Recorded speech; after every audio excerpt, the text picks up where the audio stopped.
বন্ধুরা, আজকে আমি চাল কুমড়ো রান্না করব মুগ ডাল ছড়িয়ে। তো প্রথমে আমি চাল কুমড়োটা কেটে রাখবো।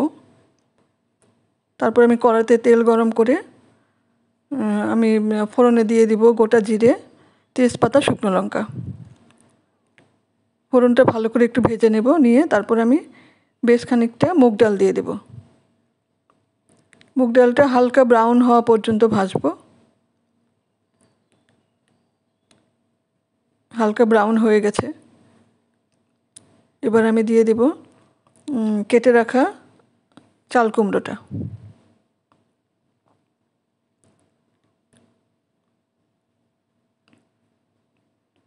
ভালো করে সব কিছু মিশিয়ে নেব। এবার আমি তারপর দিয়ে দেব পরিমাণ মতো নুন আর হলুদ গুঁড়ো।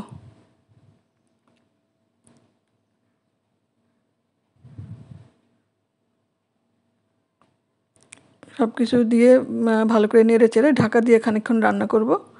তারপর ঢাকনা খুলে আমি দিয়ে দেব একটু আদা বাটা আর 3-4টে চেরা কাঁচা লঙ্কা। কাঁচা লঙ্কাটা তোমরা তোমাদের স্বাদ মতো কম বেশি করতে পারবে, যে যেরকম পছন্দ করো। আমি আবার ঢাকা দিয়ে রান্না করব সেদ্ধ হওয়া পর্যন্ত। তো সেদ্ধ হয়ে যাওয়ার পর আমি ঢাকনাটা খুলে খানিকটা চিনি দিয়ে দেব। এবার আমি ভেজে নেব যতক্ষণ না জলটা শুকিয়ে যাচ্ছে। আমি বেশ খানিকক্ষণ ভেজে নিয়েছি, দেখো জলটা শুকিয়ে গেছে, তেল ছেড়ে এসছে, হয়ে গেছে মুগ ডাল ছড়িয়ে চাল কুমড়ো। তো এবার আমি সার্ভিং বলে বেড়ে নিয়েছি।